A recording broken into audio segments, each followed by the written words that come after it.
Farzandingizni kelajakda nafaqat o'z sohasining mutaxassisi, balki yoshligidanoq moliyaviy mustaqillikka erishgan millioner bo'lishini xohlaysizmi? Bugun men sizlarga farzandingizni muvaffaqiyatga olib chiquvchi 5 ta asosiy qadam va hozirgi texnologiyalar asrida ularni nimalar kutayotgani haqida so'zlab beraman. Videoni oxirigacha ko'ring, chunki yakunda siz uchun maxsus sovg'a ham olib qo'yganmiz. Assalomu alaykum, men ismim Rushana. 5 yildan beri IT sohasida o'z faoliyatimni olib boraman.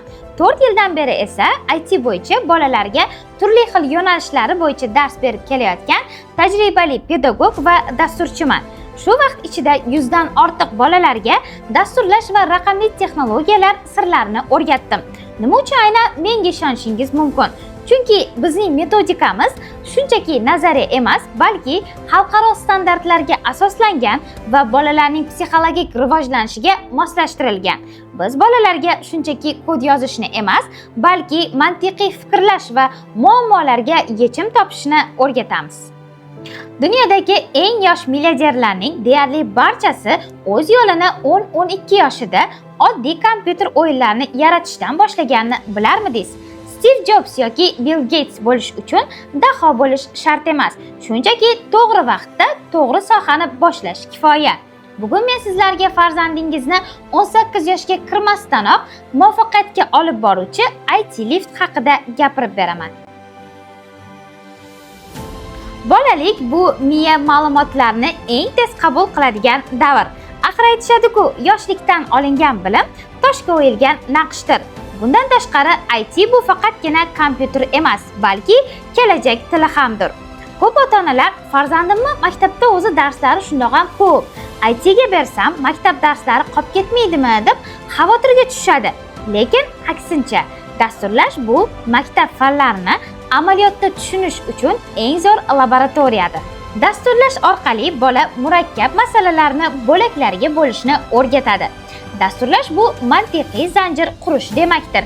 Agar bola bitta nuqtani noto'g'ri qo'ysa, dastur ishlamaydi. Bu unga xatolar ustida ishlashni va geometrik shakllarning o'zaro bog'liqligini o'rgatadi. Maktabdagi murakkab misol va masalalar endi uning uchun qo'rqinchli emas. U shunchaki navbatdagi yechilishi kerak bo'lgan kodga aylanadi. Matematikadagi quruq formulalar va koordinatalar tizimi bola uchun tushunarsiz bo'lishi mumkin. Lekin bizning IT kursimizda bola o'z qahramonini ekranda harakatlantirish uchun o'sha koordinatalarni ishlatishga majbur bo'ladi. Bola manfiy va musbat sonlarni dastur yaratish orqali his qiladi. Endi matematika u uchun qog'ozdagi zerikarli sonlar emas, balki hayotiy natija beradigan qurolga aylanadi. Ingliz tili bu muloqot tili emas, balki ish tili. Farzandingiz ingliz tilida lug'at yodlashga qiynalyaptimi?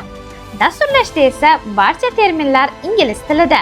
Farzandingiz if, while, print, loop kabi terminlarni ishlatar ekan, u bu tilni shunchaki yodlamaydi. U shu tilda yashaydi. Dasturlashda va IT sohasida o'qiydigan bolalarning ingliz tilini o'zlashtirish ko'rsatkichi 40% ga tezroq o'sadi. Assalomu alaykum. Mening ismim Yahyo, yoshim 13 da. Bundan 1 yil oldin men ham hamma tengdoshlarim kabi kompyuterda faqat o'ynashni yaxshi ko'rardim. To'g'risi, u paytda bu o'yinlar qanday yaratilishi, ularning orqasida qancha mehnat borligi haqida o'ylab ham ko'rmaganman. IT Focus kursiga kelganimda birinchi bo'lib Sketchda o'z o'yinimni yaratdim. O'sha kuni birinchi marta o'yin o'ynashdan ko'ra uni yarchi qiziqroq ekanini tushundim. Keyin grafik dizaynni o'rgandim va o'yinim uchun dizayn interfeysini o'zim chizdim. Lekin eng qizig'i keyin boshlandi. Men Python dasturlashtirishni o'rganib, qiyin masalalarni yechishni boshladim. Hozir esa front-end yo'nalishida haqiqiy veb-saytlarni yaratyapman. Mana, ko'rishingiz mumkin.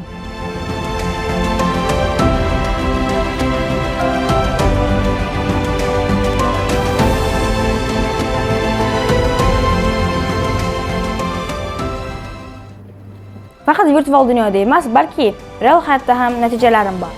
Robototexnika darslarida men suv sensorini yaratdim. Bu dastur suvni sezishi bilan chiroqlar yonib, signal berishni boshlaydi. Buni o'z qo'llaringiz bilan yaratib va unga jon bag'ishlash bu gap bilan tushuntirib bo'lmaydigan tuyg'u. Hozir tengdoshlarim mendan buni qanday qilding deb so'rashsa, men ularga faxr bilan javob beraman. Aychi menga nafaqat bilim, balki ko'plab do'stlar va kelajakdagi maqsadlarimni berdi. Agar siz ham vaqtingizni foydali va qiziqarli o'tkazishni xohlasangiz, bizga qo'shiling. Men uddaladimmi, demak, siz ham uddalaysiz. Ko'rib turganingizdek, o'quvchim Yahyoning natijalari bu shunchaki omad emas. Bu to'g'ri tanlangan yo'l va sifatli ta'lim mahsulidir.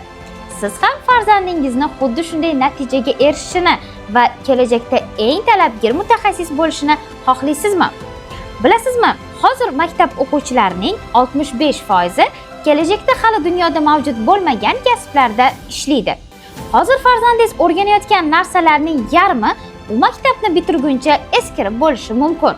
Xo'sh, siz uni haqiqiy dunyoga tayyorlayapsizmi yoki shunchaki vaqt o'tkazishgami? Siz uchun maxsus taklifimiz bor. Video tagida qoldirilgan havola orqali ro'yxatdan o'tgan birinchi 20 nafar ota-ona uchun biz farzandingizni IT sohasiga bo'lgan qiziqishini aniqlab beruvchi shaxsan o'zim tarafdan o'tkaziladigan bepul konsultatsiya va birinchi oy uchun 20% chegirmani taqdim qilamiz. Buning uchun nima qilish kerak? Pastdagi havola orqali ro'yxatdan o'tib, ismingiz va telefon raqamingizni yozib qoldirasiz yoki ekraningizda chiqib turgan raqamlarga hoziroq qo'ng'iroq qilasiz. Shoshiling, joylar soni cheklangan. Chunki biz har bir bolaga individual yondashuvni kafolatlaymiz.